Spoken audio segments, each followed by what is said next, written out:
സുരേഷ് ഗോപി എന്ന രാഷ്ട്രീയക്കാരനെ കുറിച്ചുള്ള അഭിപ്രായം എന്താ? വീണ്ടും വ്യക്തിയായി. സുരേഷ് ഗോപി എന്ന രാഷ്ട്രീയക്കാരൻ, അതൊരു സുരേഷ് ഗോപി ഒരു വ്യക്തി എന്ന് പറയുമ്പോൾ സുരേഷ് ഗോപി സിനിമാ മേഖലയിൽ സുരേഷിനെ ഞാൻ വേണം സ്വന്തമായി എനിക്ക് അദ്ദേഹത്തെ പറ്റി എൻ്റെ ഒരു നിഗമനം പറഞ്ഞോട്ടെ. അദ്ദേഹത്തിന്റെ രാഷ്ട്രീയമല്ല, അദ്ദേഹത്തിനെ കൊണ്ട് ആർക്കെങ്കിലും ഉപദ്രവം ഉണ്ടെങ്കിൽ അദ്ദേഹത്തിന് മാത്രമേ ഉള്ളൂ. വേറെ ആരെയും അദ്ദേഹം അങ്ങനെ ഉപദ്രവിക്കുന്നതായിട്ട് എനിക്ക് തോന്നിയിട്ടില്ല. അദ്ദേഹത്തിന് പുള്ളി എന്തെങ്കിലുമൊക്കെ പറയും, അദ്ദേഹം തന്നെ മേടിച്ചു കൂട്ടും. അദ്ദേഹം പറയും, അല്ലെ അദ്ദേഹം ഒരു പ്രശ്നത്തിൽ പോകും, അദ്ദേഹം ഒരു സ്റ്റേറ്റ്മെന്റ് ഇറക്കും, അതിന് പ്രശ്നമുണ്ടാവും. അദ്ദേഹത്തിന് ഹാം ഉണ്ടാകുന്ന കാര്യങ്ങളല്ലാതെ ഒന്നും കാര്യമായിട്ട് എൻ്റെ കാഴ്ചപ്പാടിലൊന്നും കിട്ടിയിട്ടില്ല. എൻ്റെ പടമൊക്കെ ഇറങ്ങുന്ന സമയത്ത് പല കാര്യങ്ങളിലും നമ്മുടെ മിമിക്രി സംഘടനയിലും ഒക്കെ അദ്ദേഹം വ്യക്തി എന്ന നിലയിൽ ഇടപെട്ടും കാര്യങ്ങളൊക്കെ ചെയ്യുന്ന അത്രേ ഉള്ളൂ. രാഷ്ട്രീയം പിന്നെ ഓരോരുത്തരുടെ വിശ്വാസമാണ്. ഞാൻ നേരത്തെ പറഞ്ഞ പോലെ അത് അദ്ദേഹം വിശ്വസിച്ചോട്ടെ, ഇത് നിങ്ങൾ വിശ്വസിച്ചോട്ടെ, മറ്റേത് മറ്റൊരാൾ വിശ്വസിച്ചോട്ടെ. എനിക്കൊന്നുമില്ല, മറ്റൊരാളെ ഉപദ്രവിക്കാണ്ടിരുന്നാൽ മതി, മറ്റൊരാളെ ഉപദ്രവിക്കാതിരുന്നാൽ മതി. നിങ്ങൾ എന്ത് വേണേൽ ചെയ്തു. അതിൽ അദ്ദേഹത്തിന് അല്ലാണ്ട് വേറെ ആരും ഒന്നും ചെയ്യുന്നതായിട്ട് എനിക്ക് തോന്നിയിട്ടില്ല. ഒരു നല്ല വ്യക്തിയാണ്, നല്ലൊരു മനുഷ്യനാണ്, ഒറ്റ വാക്കിൽ പറയാൻ കഴിയുന്ന ഒരു വ്യക്തിയല്ല സുരേഷ് ഗോപി, അല്ലേ? അതെ, എല്ലാവരുടെയും ഉപകാരം ചെയ്യുന്ന. ഇപ്പൊ പിഷാരടി പറഞ്ഞ പോയിന്റ് പോലെ പുള്ളി സ്വയം ആണ് വാങ്ങുന്നത്, അത്രേ ഉള്ളൂ, വേറെ ആരെയും ഒന്നും ചെയ്യാറുള്ളൂ. ഇപ്പൊ ഉണ്ടായ സുരേഷ് ഗോപിയുടെ ഒരു വിവാദം താങ്കളൊക്കെ കണ്ടു, നമ്മളെല്ലാവരും. ഞാൻ വ്യക്തികളെ കുറിച്ച് സംസാരിക്കുന്നില്ല. നമുക്ക് സിനിമയിൽ ഇല്ല വ്യക്തികളെ കുറിച്ച് സംസാരമില്ല. എന്നിട്ട് അദ്ദേഹത്തിന് എനിക്ക് വ്യക്തിപരമായി പരിചയമുള്ളത് കൊണ്ട് അദ്ദേഹത്തെ പറ്റി പറഞ്ഞെന്നുള്ളൂ. പരിചയമില്ലാത്ത ആൾക്കാരെ പറ്റിയോ പഠിക്കാത്ത കാര്യങ്ങളെ പറ്റിയോ നമ്മൾ പറയാനേ പാടില്ല. സംഘടനാ പ്രവർത്തനം എങ്ങനെ പോകുന്നു? മിമിക്രിയുടെ സംഘടനാ പ്രവർത്തനങ്ങൾ ഭംഗിയായിട്ട് പോകുന്നുണ്ട് പലയിടത്തും. ആ സംഘടന മാത്രമല്ല, അമ്മയിലുണ്ട്, ഫെഫ്കയിലുണ്ട്, മായിലുണ്ട്, എല്ലാ മേഖലയിലുള്ള എല്ലാം ഭംഗിയായിട്ട് പോകുന്നുണ്ട്. ഈ സംഘടനകളൊക്കെ പ്രവർത്തനങ്ങൾ ഭംഗിയായിട്ട് പോകുന്നുണ്ട്. എല്ലാ സംഘടന പ്രവർത്തനങ്ങൾ വേണ്ട രീതിക്ക് വേണ്ട നിലയിലേക്ക് കാര്യങ്ങൾ തീരുമാനിച്ചു പോകാൻ കഴിയുന്നുണ്ട് സംഘടനയ്ക്ക് ഉറപ്പുണ്ട്. എല്ലാ കാര്യങ്ങളിലും, മിക്ക കാര്യങ്ങളിലും എല്ലാവരും 100% പെർഫെക്റ്റ് ആയിട്ടുള്ള ഒന്നുമില്ലല്ലോ. ചില തെറ്റുകൾ പറ്റുമായിരിക്കും, പക്ഷെ നന്നായിട്ട് പോകുന്നുണ്ട്, എല്ലാം നന്നായിട്ട് പോകുന്നുണ്ട്. മോഹൻലാലിൽ നിന്നും കിട്ടിയിരിക്കുന്ന ഒരു പാഠം, മോഹൻലാൽ എന്ന വ്യക്തിയിൽ നിന്നും ഒരു പാഠം എന്തെങ്കിലും ഉൾക്കൊണ്ടിട്ടുണ്ടോ?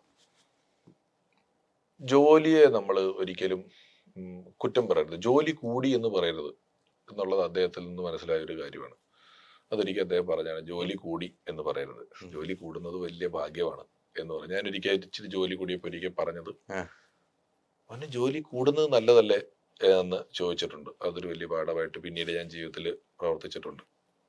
ഒത്തിരി കഷ്ടപ്പെട്ടു, നേരത്തെ പറഞ്ഞ മിമിക്രി എന്നിട്ട് രാത്രി വന്ന് ഒത്തിരി കഷ്ടപ്പെട്ടു വന്ന പിഷാരടി. അതും ഞാനീ പറഞ്ഞ പോലെ നിങ്ങൾ നേരത്തെ പ്രശ്നം പങ്കുവെക്കുമെന്ന് ചോദിച്ചപ്പോൾ പറഞ്ഞില്ലെന്ന് പറഞ്ഞിട്ട് നമ്മുടെ ആ കാലഘട്ടം വന്ന സ്റ്റേജ്, TV, സിനിമ, ഇതിലോട്ടൊക്കെ എത്തിപ്പെടാൻ പെട്ട വഴികള്, കഷ്ടപ്പാടുകള്, അങ്ങനെയൊക്കെ ഒരു ഇന്ന് വരെ എവിടെയും പറയാത്ത ഒരു 2 കിലോ പ്രദേശം നമ്മുടെ ഉള്ളിൽ വേറെ കിടക്കുന്നുണ്ട്. ഞാൻ അന്ന് ട്രൂപ്പിൽ പോയപ്പോ അവിടെ കിടന്നു എന്ന് പറഞ്ഞതുപോലെ ഇന്ന് എനിക്കത് കിട്ടിയ സൗഭാഗ്യത്തിന്റെ ആഴം എനിക്ക് എത്ര വലുതാണെന്ന് പറഞ്ഞതാണ്. അല്ല, അവിടെ നിന്നുള്ള യാത്ര ഇവിടെ വരെ നമ്മൾ എത്തിച്ചു, അല്ലെ?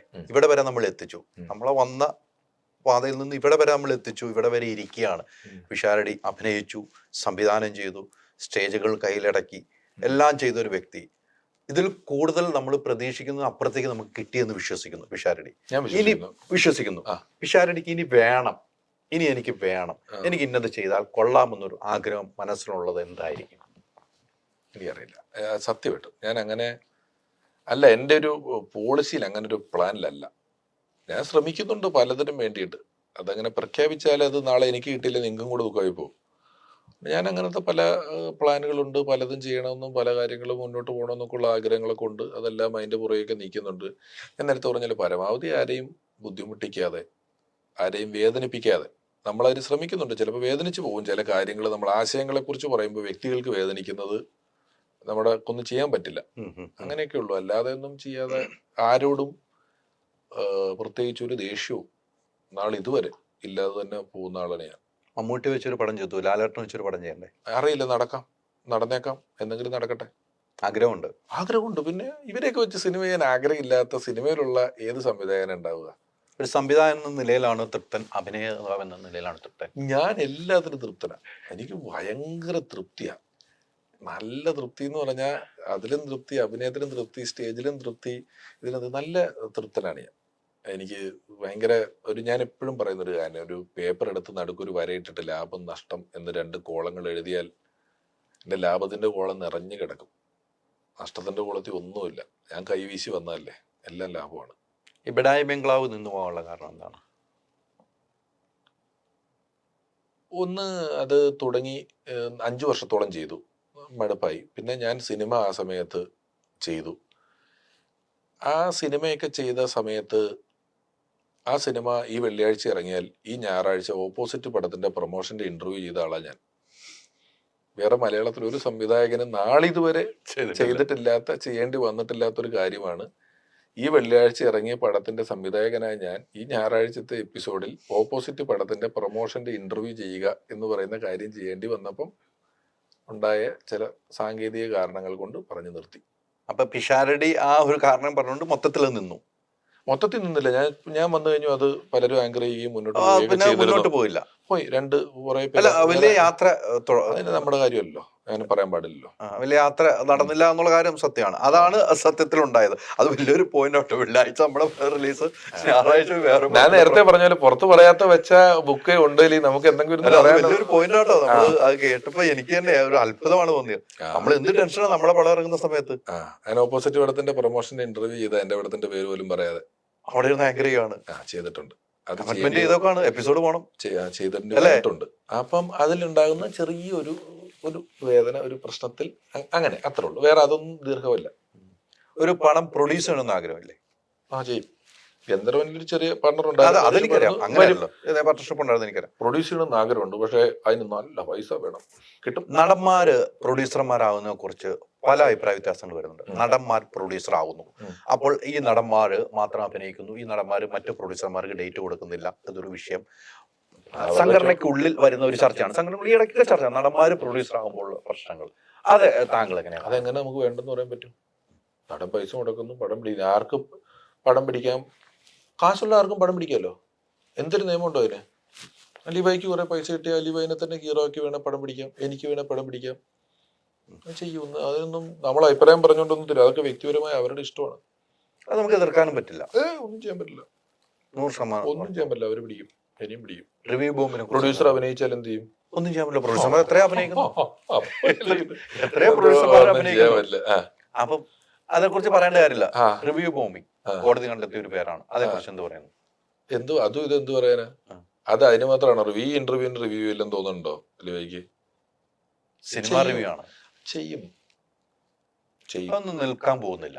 ഒന്നിന് 10, 10ന് 15. അത് പ്രേക്ഷകർ കുറയുമ്പോ നിർത്തും. അവരുടെ പ്രേക്ഷകർ കഴിയുമ്പോ ആൾക്കാർ പ്രേക്ഷകർ, അപ്പൊ ചിലപ്പോൾ വേറൊരാളായിരിക്കും അത് ചെയ്യുന്നത്. കാതൽ സിനിമ കണ്ടില്ലേ? കണ്ടു. മമ്മൂക്കാട് അഭിനയം കണ്ട് ഹൃദയം തകർന്നു, ഹൃദയം പൊട്ടി. ഞാൻ ഷൂട്ടിംഗ് ലൊക്കേഷനിലൊക്കെ ഇഷ്ടം പോലെ പോയിട്ടുള്ളതാണ്. എങ്കിലും സിനിമ അറിയാവുന്ന സിനിമയാണ്. എനിക്ക് ആ സിനിമ അറിയാവുന്ന സിനിമയാണ്. എന്നിട്ട് പോലും ഞാനത് കാണുമ്പോൾ എനിക്ക് ഫീൽ ചെയ്തു, നന്നായിരുന്നു, നല്ല പടമാണ്. ആ സിനിമയെ കുറിച്ച് ഇപ്പോൾ ചെറിയ വിവാദങ്ങൾ ഉണ്ടായിട്ടുണ്ട്. എന്താ ആ വിവാദങ്ങൾ പല സംഘടന, മുസ്ലിം സംഘടനകൾ ഉൾപ്പെടെ ഉള്ളവർ അതിനെതിരെ, ഈ കാതൽ സിനിമയ്ക്കെതിരെ പരോക്ഷമായ വിവാദമായി. കലയെ കലയായിട്ട് കാണുകയല്ലേ ഇവരല്ലേ ചെയ്യേണ്ടത്? അങ്ങനെ നമുക്ക് പറയാനേ പറ്റുള്ളൂ. ഞാനീ പറഞ്ഞല്ലോ, അതിനൊക്കെ ഉള്ള എല്ലാ സ്വാതന്ത്ര്യവും എല്ലാവർക്കും ഉണ്ട്. അങ്ങനെ നമ്മൾ കലയെ കലയായിട്ട് കാണൂ, ഇതിനെ അതായിട്ട് കാണൂ എന്നൊന്നും പറഞ്ഞാലൊന്നും കണ്ടോളണം എന്നുള്ള നിർബന്ധമൊന്നുമില്ല. കലയ്ക്കൊരു സ്വാതന്ത്ര്യമില്ലേ പിഷാര്? കലയ്ക്കൊരു സ്വാതന്ത്ര്യമില്ലേ? കലയ്ക്ക് സ്വാതന്ത്ര്യമുണ്ട്, അവർക്ക് പ്രതിഷേധിക്കാനും സ്വാതന്ത്ര്യമുണ്ട്. ഇത് നടക്കുന്നേ, ഇതൊക്കെ നടക്കുന്നു. ആന്റണി സിനിമയ്ക്കും അതുപോലെ ഇപ്പം എല്ലാത്തിനും ഉണ്ട്. ഇപ്പൊ നമ്മള് സംബന്ധിച്ചിടത്തോളം ഇത് ഞാൻ നേരത്തെ പറഞ്ഞപ്പോ അതിൽ നിഷേധിച്ചെങ്കിലും ജാതി, മതം, പ്രാദേശിക ഇതെല്ലാം തിന്നു തുടങ്ങി നമ്മളിപ്പം. അത് ക്രിക്കറ്റിൽ വന്നു, അത് സീരിയലിലുണ്ടെന്ന് ഇപ്പോൾ പറയപ്പെട്ടു. അത് എവിടെ അതില്ലാത്തെന്ന് പറഞ്ഞാൽ നമുക്കൊന്നും ചിന്തിക്കാൻ പറ്റില്ല. എല്ലാ സ്ഥലത്തും എല്ലാ തരത്തിലും ഇത് പല തരത്തിൽ വന്നു കഴിഞ്ഞു.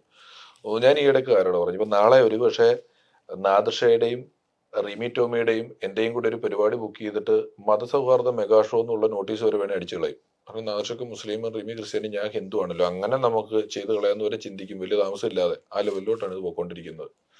ഒക്കെ വരും. ജാതി ഒരു സംഭവം തന്നെയല്ലേ? ജാതി ഒരു സംഭവമാണല്ലേ? അല്ലേ? ചിന്തിക്കുന്നവർക്കുണ്ട്. ആ ചിന്താഗതി മാറാനും പോകുന്നില്ല. ഈ വല്ല കല്യാണം ആലോചിക്കുമ്പോഴോ കൊച്ചിന് പേരിടുമ്പോഴോ നോക്കുമ്പോഴോ എന്നൊക്കെ ഉള്ളതിനപ്പുറം ഇപ്പം അങ്ങനെ പ്രത്യക്ഷത്തിൽ ഉണ്ടോന്നറിയില്ല. ഉണ്ട്, പ്രശ്നം തന്നെയാ, ഇല്ലെന്ന് പറയാൻ പറ്റില്ല. എന്നും ഒരു കടപ്പാടുണ്ടെങ്കിൽ ഒരാളുടെ പേര് പറയാൻ പറ്റും. ആരുടെ പേര് പറയും? സലീം കുമാർ. അങ്ങ് ആ ഗ്രൂപ്പിൽ വരികയും അല്ലേ? അതെ. സലീം കുമാറിന്റെ ആ പുസ്തക പ്രകാശനത്തിന് വന്നിട്ട് താങ്കളുടെ പ്രസംഗം വലിയ രീതിക്ക് ചർച്ച ചെയ്യപ്പെട്ട പ്രസംഗമായിരുന്നു. മനസ്സിന്റെ ഉള്ളിൽ എന്ന് പറഞ്ഞ പ്രസംഗമാണ് അതെ അതെ അല്ലെ? അതെ ആ പ്രസംഗം ഞാൻ ഫുൾ കേട്ടാണ്. ആ. മനസ്സിന്റെ ഉള്ളിൽ നിന്ന് അങ്ങനെ പറയണമെങ്കിൽ നമുക്ക് അദ്ദേഹത്തിനോട് കിടപ്പാട് ചുമ്മാ പറയുന്നതല്ല, ഉള്ളിൽ നിന്നാ പറഞ്ഞതൊക്കെ. അദ്ദേഹം ഇല്ലെങ്കിൽ നമ്മൾ എവിടെ എത്തില്ല എന്ന് ചിന്തിച്ചിട്ടുണ്ടോ? അങ്ങനെ നമുക്ക് പറയാൻ പറ്റില്ല. അദ്ദേഹം ഇല്ലായിരുന്നെങ്കിൽ ഞാൻ എവിടെ എത്തില്ല എന്ന് എനിക്ക് പറയാൻ പറ്റില്ല. പക്ഷെ ഇപ്പൊ അദ്ദേഹം ഉണ്ടായിരുന്നു, നമ്മളെ കൈപിടിക്കാൻ ഉണ്ടായിരുന്നു. അത് മറ്റേത് നമുക്കൊരു ഉത്തരവില്ലാത്ത കാര്യമാണ്. ഇല്ലായിരുന്നെങ്കിൽ, ജനിച്ചില്ലായിരുന്നെങ്കിൽ എന്നൊക്കെ പറയുന്ന പോലെയാ. എവിടെയെങ്കിലും വീഴ്ച പറ്റിയിട്ടുണ്ടോ? ഈ യാത്രയിൽ വീഴ്ച പറ്റിയിട്ടുണ്ടോ? ഉണ്ടാവും. ആ വീഴ്ച പറ്റിയപ്പോഴൊന്ന് കൈപിടിച്ചു ഉയർത്താൻ ആരായിരുന്നു കൂടെ എന്ന്? ഇല്ല, വീഴ്ച പറ്റിയൊന്നും കൂട്ടത്തിൽ നിന്ന് ഒരു മനസ്സിലായിട്ടില്ല. നമ്മളെ നിൽക്കുമല്ലേ, വീഴാത്ത പോലെ നിൽക്കുമല്ലേ, അങ്ങനെയാണ് അത് ചെയ്യുന്നത്. ആർക്കും അറിയില്ല, നമ്മുടെ വീഴ്ച ആർക്കും അറിയില്ല, ആർക്കും അറിയത്തില്ല. നമ്മൾ അങ്ങനെ ഒരു ഇത് കൊടുക്കില്ല. അതൊരു വീടെടുപ്പ് കൈപിടുത്തി ഉയർത്താൻ ആരും പറഞ്ഞേ വന്നില്ല. നമ്മൾ സ്വയം നമ്മൾ ഉൾക്കൊണ്ട് നിൽക്കാനേ പറ്റുള്ളൂ. ഈ സലീം കുമാറിന്റെ പേര് പറഞ്ഞാൽ അങ്ങനെ ഒരു പേരുണ്ടോ എന്ന് ഞാൻ ചോദിച്ചാ. സിനിമയിലേക്ക് വരാൻ ആരാണ് പ്രചോദനം? നമ്മുടെ സ്കൂളിൽ ചേർന്ന കോളേജ് വരെ പോവാന്ന് പറഞ്ഞ പോലെ ഇതിന്റെ ഒരു ലക്ഷ്യം ഇങ്ങനെ സിനിമയിൽ എത്തുക എന്നുള്ളതൊക്കെ തന്നെയായിരുന്നു നമ്മുടെ പരിപാടികളൊക്കെ. ഞാൻ നാദിർഷയ്ക്കയുടെ ഒരു കഥ പറഞ്ഞു, പഞ്ചവർണ്ണത്താത്തയുടെ കഥ എഴുതിയിട്ട് ഞാൻ നാദിർഷയോട് പറഞ്ഞപ്പോൾ ഇത് ജീവികളുടെ എല്ലാം കൂടെ പേര് കേട്ടിട്ടാണോ അല്ലയോ എന്നല്ല. പുള്ളി പറഞ്ഞു നീ തന്നെ ചെയ്യുന്നത് നിനക്ക് നല്ലതെന്ന് പറഞ്ഞു. പിന്നെ രഞ്ജിത്ത് ശങ്കറിന്റെ കൂടത്തിൽ ഒരു പടം ചെയ്യുമ്പോൾ അയാളുടെ ഒരു രീതിയൊക്കെ കണ്ടപ്പോൾ അങ്ങനെ ആണ്, ഇത് ആഗ്രഹം ഉണ്ടായിരുന്നു, അങ്ങനെ തന്നെ ചെയ്തതാണ്. ഈ ധർമ്മജനുമായിട്ടുള്ള ആത്മസുഹൃത്ത് ബന്ധം എന്ന് വെച്ചാൽ നിങ്ങൾ രണ്ടുപേരുടെ പേര് എപ്പോഴും പറയുള്ളൂ, പിഷാരടി ധർമ്മജൻ അല്ലെ? അത് അന്നും എന്നും പറയുന്നുണ്ട്. ഇപ്പോൾ നിങ്ങൾ ഒരുമിച്ചുള്ള പ്രോഗ്രാം വളരെ കുറവാണ്. അതെ, എന്തുകൊണ്ടാണ്? പ്രോഗ്രാമുകളെ കുറവായതുകൊണ്ടാണ്. ഒരുമിച്ചുള്ള എന്നുള്ളതല്ല, ഒരു കോവിഡിനൊക്കെ തൊട്ട് മുമ്പ് തന്നെ ഏതാണ്ട് ഈ സ്റ്റേജ് പരിപാടികളുടെ കാര്യത്തിൽ ഞാനൊന്ന് ചവിട്ടി വെച്ചിട്ടുണ്ടായിരുന്നു. 2 കാരണങ്ങൾ കൊണ്ടാണ്. ഒന്ന്, ഈ വ്രണപ്പെടാൻ തയ്യാറായി നിൽക്കുന്ന വികാരങ്ങൾ മുട്ടിയിട്ട് നമുക്കൊന്നും പറയാൻ പറ്റില്ല. നമ്മൾ തലയിലിട്ട് അത്രയും പ്രോസസ്സ് ചെയ്തിട്ടൊരു തമാശ പറയുക, ആ തമാശയെ തുണ്ട് കഷ്ണങ്ങളാക്കി ഉപയോഗിക്കപ്പെടുക, അതിൻ്റെ ഒരു പോയിന്റ് മാത്രം എടുത്ത് വളച്ചൊടിക്കുക തുടങ്ങിയ സാധനങ്ങളിൽ നമ്മൾ ചീത്ത കേൾക്കേണ്ടിയൊക്കെ വരുമ്പം അതിൻ്റെ ഒരു കാലം നമുക്കൊന്ന് സൈഡാക്കാം. സ്റ്റേജ് പരിപാടികളുടെ കാര്യത്തിൽ വളരെ കൃത്യമായി പറയപ്പെടായിട്ടുള്ള കാര്യങ്ങൾ നിർത്താമെന്ന് ഞാൻ അങ്ങനെ നിർത്തിയതാണ്. രണ്ടുപേരും ഒരുമിച്ച് ആലോചിച്ചത്? പിന്നെ ഒരുമിച്ച് ആലോചിച്ച് ഇവിടെ നമുക്കൊന്ന് ചവിട്ടി പിടിക്കാന്ന് പറഞ്ഞ് തന്നെ അങ്ങനെ പിടിച്ചത് തന്നെ. ഒരു കംഫർട്ട് സോൺ അങ്ങ് പൊട്ടിച്ചതാ. അത് ചർച്ചയിൽ വരുന്നത് വേറെ രീതിക്ക് വരുന്നതുകൊണ്ടാണ് ഞാൻ ചോദ്യം. എന്താ ചർച്ച? പിഷാരടിയുമായിട്ട് ധർമ്മജനെ പിഷാരടി ചേർത്ത് പിടിക്കില്ലാത്ത ഒരു അവസ്ഥയിലേക്ക് പോകുന്നൊക്കെ ഒരു ചർച്ച പല സിനിമാ മേഖലയിലും ഉണ്ടായ ചേർത്ത് പിടിക്കരുത്. ഞങ്ങളൊക്കെ എത്ര വർഷം? അതുകൊണ്ടാണ് ഞാൻ ആ ഒരു ചോദ്യം ചോദിച്ചോട്ടെ. എന്നോട് ഓരോ പേഴ്സണൽ ചോദിച്ച ആൾക്കാരുണ്ട്, അതുകൊണ്ട് തന്നെയാണ് ഞാൻ ആ ചോദ്യം ചോദിച്ചത്. അത് അവർക്ക് കിട്ടാനുള്ള മറുപടിക്ക് തന്നെയാണ്. ധർമ്മൻ ഞാൻ ചേർത്ത് പിടിക്കേണ്ടുന്ന ഒരാളല്ല. ധർമ്മൻ എന്നേക്കാൾ വലിയ ആളാണ്. തീർച്ചയായും ധർമ്മൻ ഒരു നല്ല ഉഗ്രൻ പ്രതിഭയാണ്, എന്നേക്കാൾ വലിയ ആളാണ്. പിന്നെ ഞാൻ നേരത്തെ പറഞ്ഞു, ഓരോ മനുഷ്യര് വ്യത്യസ്തരാണല്ലോ, അതിനനുസരിച്ചിട്ടാണ് അധ്വാനിക്കുന്നതും ഓടുന്നതും കാര്യങ്ങളും. അതും ഇതല്ല. നമ്മൾ ഒന്നിച്ച് പരിപാടി ചെയ്യുമ്പോൾ നിങ്ങൾ വിസിബിളായിട്ട് നമ്മളെ കാണുന്നു. പരിപാടി കുറച്ചപ്പോൾ നമ്മൾ ഒന്നിച്ച് നിൽക്കുന്ന സന്ദർഭങ്ങളെ നിങ്ങൾ കാണുന്നില്ല, അത്ര. അയ്യോ, ഇന്നലെയും കൂടെ വിളിച്ചു. സ്വന്തം പ്രസ്ഥാനം എങ്ങനെ പോകുന്നു? എന്റെ കേക്ക് കടയൊക്കെയാ. കേക്ക് കട സമയം എടുക്കും, നന്നായിട്ട് പോകുന്നു. ക്രിസ്മസ് സമയമാണ്. വെറൈറ്റി കേക്കുകൾ ഉണ്ടാവും. വെറൈറ്റി കേക്കുകളുണ്ട്, നല്ല പരീക്ഷണം. പ്രേക്ഷകർക്ക് ക്രിസ്മസ് ആണ്, കേക്കുകൾ, വെറൈറ്റി കേക്കുകൾ. കേക്ക് റീൽസ് വന്ന് മേടിക്കുക. ഒരു ഗുണമുണ്ടായി ഇന്റർവ്യൂ കൊണ്ട് സുഹൃത്തുക്കളെ. കേക്ക് റീൽസ് പൂണത്രയിലുണ്ട്, കൂസാറ്റ് ജംഗ്ഷനിലുണ്ട്, മസ്കറ്റിലൊക്കെ ഉണ്ട്. നല്ല കേക്കുകൾ മസ്കറ്റിലുണ്ട്. നല്ല കേക്കുകൾ കിട്ടും. കുസാറ്റിലേക്ക് നല്ല ഭക്ഷണ സാധനങ്ങൾ കിട്ടും. എല്ലാവരും അവിടുന്ന് കേക്ക് മേടിക്കുക, കഴിക്കുക. അതൊക്കെ വളരെ നല്ലൊരു കാര്യമാണ്. ഇപ്പൊ ഇതൊക്കെയാണ് ഇതിന്റെ ഗുണം. ഞാൻ ഇതൊന്നും മറന്നു പോയിട്ടില്ല എന്ന് മനസ്സിലായില്ലേ? കേക്ക് ഞാൻ നിങ്ങൾക്ക് തരും, അത് ചോദിച്ചത് കൊണ്ട്. ഞാൻ ഇതിലേക്കൊക്കെ എത്തും എന്നുള്ള മനസ്സിലായില്ല. അത് ഒരു ടൈം അനുസരിച്ചേ വരുള്ളൂ. അതെനിക്ക് കോവിഡ് സമയത്തെ എനിക്കൊരു എന്റർപ്രണർഷിപ്പിനോട് ഒരു ഭയങ്കര കൊതി തോന്നി, എന്തെങ്കിലും ചെയ്യണം എന്നൊക്കെ തോന്നി. ഞാൻ അതിന്റെ കുറെ ബുക്കുകൾ മേടിച്ച് വായിച്ചു. കോവിഡ് സമയത്ത് ബുക്ക് വായന ഭയങ്കരമായിരുന്നു. അങ്ങനെ വായിച്ചപ്പോ തോന്നിയൊരു കൊതിയിൽ നിന്നും പിടിച്ചാണിത്. ഇപ്പം നന്നായിട്ട് പോകുന്നു. കേക്ക് വീണ്ടും ഹാപ്പിനെസ് ആണ്. കേക്ക് പ്രസന്റ് ആയിരിക്കുന്ന സ്ഥലമെല്ലാം സന്തോഷമുള്ള സ്ഥലങ്ങളാണ്. SLC തോറ്റ കേക്കില്ല, ജയിച്ച കേക്കുണ്ട്.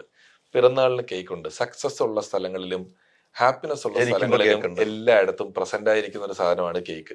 അപ്പം അതുകൊണ്ടാണ് ഞാൻ അതിലോട്ട് വന്നത്. ഞാൻ എപ്പോഴും എനിക്ക് ഹാപ്പി ആയ ആൾക്കാരായിരിക്കും അവിടെ പർച്ചേസിന് വരുന്നത്. അവരുടെ ആഘോഷങ്ങള്, സന്തോഷങ്ങൾ, അതിലാണ് ഈ സാധനം എക്സിബിറ്റ് ചെയ്യുന്നത്. നമുക്ക് സ്വന്തം മേടുണ്ടോ കേക്ക്? സ്വന്തം, എല്ലാം സ്വന്തം.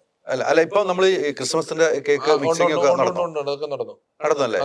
അത് നമ്മള് ചാനലുകാരൊക്കെ വിളിക്കണ്ടേ, മീഡിയാസിനൊക്കെ വിളിക്കണ്ടേ മിക്സ് ചെയ്യുന്ന സമയത്തൊക്കെ? അത്ര ഇതായിട്ട് ചെയ്തില്ലെന്നുള്ളതുണ്ട്, നടക്കുന്നുണ്ട്. അപ്പൊ നല്ല രീതിക്ക് ബിസിനസ് ഉണ്ട്. മസ്കറ്റിൽ എവിടെയാണ്? മസ്കറ്റില് അവന്യൂസ് മാൾ എന്ന് പറഞ്ഞ മാളുണ്ടോ മാനിലതിനകത്ത്.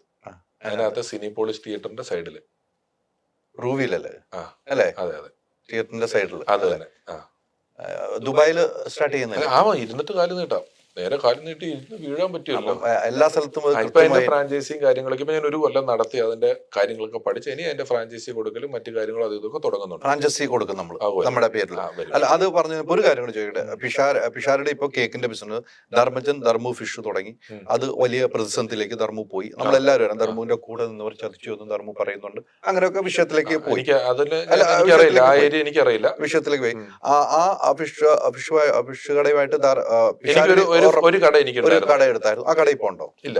ഇല്ല. ആ. അത് മൊത്തമായിട്ട് നിന്ന് പോയ ഒരു സ്ഥിതിയിലേക്ക് എത്തി. ധർമ്മേന്റെ കട എനിക്ക് മറ്റു മാത്രമാണ്. കടകളെ കുറിച്ചോ മറ്റ് അദ്ദേഹത്തിന്റെ പാർട്ട്നേഴ്സിനെ പറ്റി ഒന്നും എനിക്കറിയില്ല, പറയുന്നില്ല. എന്റെ കട എന്ന് പറയുന്നത് ഈ കോവിഡ് വന്ന സമയത്തൊക്കെ ഒന്നരാടം കട തുറക്കാന്നൊക്കെ വന്നു. ആ. ഒന്നരാടം കട തുറക്കാന്ന് പറഞ്ഞ് ഇന്ന് ഒന്ന് പോകുന്ന ബോട്ടുകളുടെ എണ്ണൊക്കെ വളരെ അതെ, കുറവാണ്. അതെ. കുറച്ച് മീൻ കിട്ടും. ഇത് ഡെലിവറി ചെയ്യാൻ പോകുന്ന ആള് 10 സ്ഥലത്ത് സത്യവാങ്മൂലം എന്ന് പറഞ്ഞ് പിടിച്ചു വെച്ചിട്ട് ഇവൻ അവിടെ എത്തുമ്പോൾ ഊണിന് സമയം കഴിയും. അപ്പൊ അവന്റെ കാര്യം നടക്കില്ല.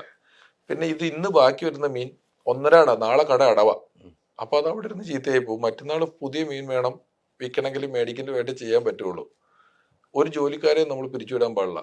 അതെ. അവർക്ക് ശമ്പളം കൊടുക്കണം, അവര് താമസിക്കുന്ന വീടിന്റെ വാടക കൊടുക്കണം, അവന് ഞാൻ ഗ്യാസ് എത്തിച്ചു കൊടുക്കണം, ഭക്ഷണം എത്തിച്ചു കൊടുക്കണം. ഈ വടക്കിന്ത്യയിൽ നിന്ന് വന്ന ആൾക്കാരാണ്, അവരെ അന്ന് പിരിച്ചുവിടാൻ പാടില്ലെന്നും പറഞ്ഞല്ലോ. അപ്പൊ ഇവന് ചെലവിന് കൊടുക്കണം, എനിക്ക് വരുമാനം ഇല്ല, ഇങ്ങനെ പല പല കാരണങ്ങൾ നോക്കി ആ ബിൽഡിങ്ങിന്റെ റെന്റ് കൊടുക്കണം എന്നൊക്കെ പറഞ്ഞു വന്നപ്പം അത് നിർത്തിയതാണ്. ഇപ്പൊ പിഷാരുടെ കേക്ക് സ്ഥാപനത്തിന് വേറെ പാർട്ണർഷിപ്പ് ഉണ്ടോ? പിഷാരുടെ ഞാൻ എൻ്റെ ഒരു സുഹൃത്തും കൂടെ ഉണ്ട്. സുഹൃത്തുക്കളെ കൂടിയാണ് തുടങ്ങിയത്. അദ്ദേഹം ഒരു കോവിഡിന് പെട്ടുപോയ ഒരവസ്ഥയിൽ അങ്ങനെ വന്ന് എന്നോടും കൂടെ കൂടാമോ എന്ന് ചോദിച്ച് ഞാൻ അതിനും കൂടെ വേണ്ടി ഞാൻ കൂടിയതാ. അല്ല, ഞാൻ ഡയറക്റ്റായിട്ട് അതിൽ ഭയങ്കര ഇൻവോൾവ്ഡ് അല്ല. ചില സിനിമയിൽ അഭിനയിച്ച പല സിനിമാക്കാരെ ഇപ്പൊ കാണുന്നില്ല. ഒരു ഉദാഹരണം പിഷാരുടെ അല്ല, പല സിനിമയിൽ അഭിനയിച്ചാലും കാണുന്നില്ല. സിനിമ നമ്മളെ തേടി വരുമോ, നമ്മൾ സിനിമയെ തേടി പോണോ? ഓരോരുത്തർക്ക് ഓരോ പോലെയാണ്. പിഷാരുടെ എങ്ങനെയാണ്? സലീംകുമാർ വീട്ടിലിരുന്നപ്പം ചെന്ന് വിളിച്ച് സിനിമയിലേക്ക് കൂട്ടിക്കൊണ്ടുപോയതാ. ജയസൂര്യ പുറകെ നടന്ന് സിനിമ പിടിച്ചെടുത്തതാ. ഇത് നമുക്ക് ഇതിനൊന്നും കോമൺ നിയമങ്ങളില്ല. ഓരോരുത്തർക്ക് ഓരോ പോലെയാണ്. പിഷാരുടെ എങ്ങനെയാണ് കാണുന്നത്? ചോദിച്ചു പോവോ, വരുമെന്ന് പ്രതീക്ഷിക്കും? ഞാൻ അധികം ആരോടും ചോദിച്ചിട്ടില്ല, വരുന്നുമില്ല.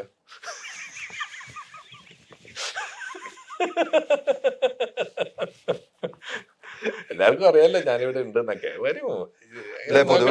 സിനിമ നമ്മളെ തേടി വരുള്ളൂ, അല്ലെങ്കിൽ നമ്മൾ തേടി പോയി സിനിമ കിട്ടില്ല എന്ന് പറഞ്ഞിട്ട് അത് ഓരോരുത്തർക്കും ഓരോ പോലെയാ സാർ. അങ്ങനെ നമുക്ക് പറയാനൊന്നും പറ്റില്ല. ഓരോ ദിവസം സിനിമ അഭിനേതാക്കള് കൂടിക്കൊണ്ടേയിരിക്കുവാണ് അല്ലെ? അതെ അതെ, സിനിമകളും കൂടിക്കൊണ്ടിരിക്കുകയാണ്. ഒരു വെള്ളിയാഴ്ച എന്ന് വെച്ചാൽ 10-15 സിനിമ റിലീസ് ചെയ്യുന്നുണ്ട്. ഏതാന്ന് പോലും ആർക്കും അറിയാത്ത പടമൊക്കെ വരുന്നുണ്ട്. പേര് പോലും കേട്ടിട്ടുണ്ടാവില്ല. നടക്കും. അത്തരം സിനിമകൾ ഇറങ്ങുന്നുണ്ട്. പിഷാര് പറഞ്ഞതിന്റെ ഏറ്റവും വലിയ രസകരമായ മറുപടി, ഞാൻ ചോദിക്കാറില്ല, തേടിയും വരുന്നില്ല. ഇടയ്ക്കൊക്കെ വരും, ഒരൊന്നും ചെയ്യും, നന്നായിട്ട് പറ്റുന്നില്ലേക്ക് ചെയ്യും. അതൊക്കെ പിഷാരിയുടെ പുതിയ പ്രൊജക്ട്. എന്റെ പുതിയ പ്രൊജക്ട് ഈ കൊല്ലം ഉണ്ടാവും. അതിന്റെ 2 ലൈനപ്പിലുണ്ട്. അല്ല, ഒരെണ്ണം അനൗൺസ് ചെയ്തായിരുന്നു. വിജയബാബുവാണ് പ്രൊഡ്യൂസർ. പ്രൊജക്ട് പൂർണ്ണമായിട്ടും കൺഫേംഡ് അല്ല. എന്ന് വെച്ചാൽ വിജയബാബുവിന്റെ പടം ഒരെണ്ണമുണ്ട്, അത് ചെയ്യും. മറ്റൊരു പടമുണ്ട്, അത് പറയാറുമായിട്ടില്ല. രണ്ടും ഡയറക്ഷൻ ആണ്. അതെ, രണ്ടും ഡയറക്ഷൻ. വിജയബാബുവിന്റെ പ്രൊഡക്ഷനിൽ ഒരു പടവും പിഷാരയുടെ പ്രൊഡക്ഷനിൽ വേറൊരു പ്രൊഡ്യൂസറിൽ ഒരു പടവും. 2 പടവും അനൗൺസ് ചെയ്യാറാവുന്നുള്ളൂ ആർട്ടിസ്റ്റുകളൊക്കെ വെച്ച്. എന്തായാലും 2025 ഒരെണ്ണം 24 തന്നെ മിക്കവാറും വരും, റിലീസ് ചെയ്യും. ഇതൊന്നും അന്തരീക്ഷത്തിൽ നിന്ന് ഇറങ്ങിയ അപ്പൊ ഡയറക്റ്റ് ചെയ്യും. ഇതൊക്കെ അന്തരീക്ഷത്തിലൊന്നും പോകുന്നില്ല. ഇത് ഞാൻ പറഞ്ഞില്ല, ഞാൻ വേറെ കാര്യം പിഷാരുടെ, എനിക്ക് പിഷാരുടെ ആയിട്ട് ഇത്രയും സമയം ഇരുന്ന് നമ്മൾ മണിക്കൂറോളം ഇരുന്ന് ഇന്റർവ്യൂ ചെയ്തിട്ടുണ്ടെങ്കിലും എന്റെ പേഴ്സണൽ ഒപ്പീനിയൻ പറയാണ്, ഒരു സീരിയസ് ഇന്റർവ്യൂ അല്ല. എന്നാൽ പിഷാരുടെ എപ്പോഴും പറയുന്ന പോലെ കോമഡി ആയിട്ടുള്ള ഇന്റർവ്യൂ അല്ല. അത് എല്ലാ കാര്യങ്ങളും പറഞ്ഞ് നമ്മൾ പോയി എന്നാണ് ഞാൻ വിശ്വസിക്കുന്നത്. നോക്കാം, ഇനിയിപ്പം നാട്ടുകാരെല്ലാം പറഞ്ഞങ്ങ് പോവുന്നു. കുഴപ്പമില്ല, നമ്മൾ ഇതൊക്കെ ബോധ്യം വെച്ചുകൊണ്ട് തന്നെയാണ് ഇത് ചെയ്യുന്നത്, അതുകൊണ്ട് കുഴപ്പമൊന്നുമില്ല. പിഷാരുടെ അഭിനയിച്ച സിനിമ ഇറങ്ങാനുള്ളത് ഏതൊക്കെയുണ്ട്? രാധ എന്ന് പറഞ്ഞൊരു പടമുണ്ട്, ക്യൂൻ എലിസബത്ത് ഉണ്ട്, പേട്ടന്റെ പടം. നമ്മുടെ ഫ്രണ്ടാണ് പ്രൊഡ്യൂസർ, അതുകൊണ്ട് ആ പടത്തിന്റെ പേര് എടുത്തു. അതെ അതെ അതെ, ചെറിയ വേഷമാണ്, പക്ഷെ ഉണ്ട്, എല്ലാം വരാനുണ്ട്. ഇനിയും പടങ്ങൾ ഇറങ്ങാനുമുണ്ട്. ഇറങ്ങാനൊക്കെ ഉണ്ട് അത്യാവശ്യം, അങ്ങനെ ഒരുപാടില്ല കേട്ടോ, അതൊക്കെയുണ്ട്, ഇറങ്ങാനുണ്ട്. ഈ ഏറ്റവും പ്രധാനമായിട്ട് 2 പടങ്ങൾ നമ്മൾ ഡയറക്ട് ചെയ്യുന്ന പടങ്ങളാണ് ഇനി നമ്മൾ പ്രതീക്ഷിച്ചിരിക്കുന്നതൊക്കെ അതിന് വേണ്ടിയിട്ടാണ്. നമുക്കൊക്കെയാണോ? അല്ല, ഒരു ക്ലൂ തരുവാണെങ്കിൽ. ഇല്ല, ഒരു ക്ലൂ ഇല്ല. മരത്തിലുണ്ടായിരുന്നു, മാങ്ങായിലില്ലായിരുന്നു, അങ്ങനെ എന്തെങ്കിലും ഒരു ഉദാഹരണം തരുവാണെങ്കിൽ ഞാൻ പേര് പറയാം. ക്ലൂ തരാം. ട്രോളിനുള്ള പണിയാക്കാനാണ്. അത് തന്നെ, ഞാൻ സൽമാൻ ഖാന്റെ ക്ലൂ തരാന്ന് ഓർത്തിട്ടിരിക്കായിരുന്നു. വേണ്ട, പിന്നെ നിങ്ങൾ അത് ആലോചിച്ചോണ്ടിരിക്കും, ഞാനിതും ചെയ്യാന്ന് ഓർത്ത്. വേണ്ട, വിട്ടേക്കാം. തെറ്റില്ലാത്ത നല്ല ആക്ടറെ വെച്ചിട്ട് ഒരു പടം അല്ലേ? അല്ലേ? അപ്പം സിനിമയൊക്കെ അല്ലേ, നമുക്ക് ഈ ഇതെല്ലാം നടന്നിറങ്ങുമ്പോഴല്ലേ എല്ലാം പറയാൻ പറ്റുള്ളൂ വലിയ. അതുകൊണ്ട് നമുക്ക് അങ്ങനെ ഇരിക്കാം. തീർച്ചയായിട്ടും വിശാലോട് എനിക്ക് ഒത്തിരി സന്തോഷം. ഞാൻ ഒത്തിരി നാളായി ഇങ്ങനെ ഒരു പേഴ്സണൽ ഇന്റർവ്യൂ ആവശ്യപ്പെട്ടത്. ഇന്നെങ്കിലും അതിനൊരു സമയം കണ്ടെത്തി എൻ്റെ കൂടെ ഇത്രയും നേരം സമയം ചെലവഴിച്ച് നമ്മൾ മണിക്കൂറോളം ഇന്റർവ്യൂ ഒരു സാധനവും കട്ടിങ് ഇല്ലാതെ തന്നെ പ്രേക്ഷകർ മുമ്പിലേക്ക് എത്തിക്കുന്നതായിരിക്കും കാര്യത്തിൽ ഒരു സംശയമില്ല. ഒരു സാധനം കട്ട് ചെയ്യാതെ തന്നെ പ്രേക്ഷകർ കട്ട് ചെയ്താൽ ജമ്പ് ചെയ്തായിട്ട് പ്രേക്ഷകർ കാണാനും കഴിയും. ഒരു 2 സാധനം കട്ട് ചെയ്യണമെന്ന് ആവശ്യപ്പെട്ടത് അത് എന്നോട് പറഞ്ഞ വാക്കുകൾ കട്ട് ചെയ്യണമെന്ന് പറഞ്ഞതല്ലേ. അതും കളയേണ്ട കാര്യമില്ല എന്ന് ഞാൻ പറയുന്നത്. താനെന്ന് വിളിക്കാനും നീ എന്ന് വിളിക്കാനും എല്ലാം അവകാശങ്ങളും അധികാരങ്ങളും പേഴ്സണൽ ബന്ധങ്ങളും സുഹൃത്തു എന്ന നിലയിലേക്ക് പിഷാരടിക്ക് ഉള്ളത് കൊണ്ട് അത് എന്നെ സംബന്ധിച്ചൊന്നും ഒരു പ്രശ്നമില്ല. അത്രയും നന്നായിട്ട് നമ്മൾ സംസാരിച്ചു. ഇനിയും നല്ല രാഷ്ട്രീയ പ്രവർത്തനമായി എനിക്ക് തോന്നുന്നു അടുത്ത നിയമസഭാ ഇലക്ഷനിൽ മത്സരിക്കാൻ പ്രാപ്തിയുള്ള ഒരു ഇത്രയും പറഞ്ഞുകൊണ്ട് ശ്രീനമാൻ രാംസിംഗിനെ ഇവിടുത്തെ ഗൂർഖയായിട്ട് പ്രഖ്യാപിക്കുന്നു. Thank you.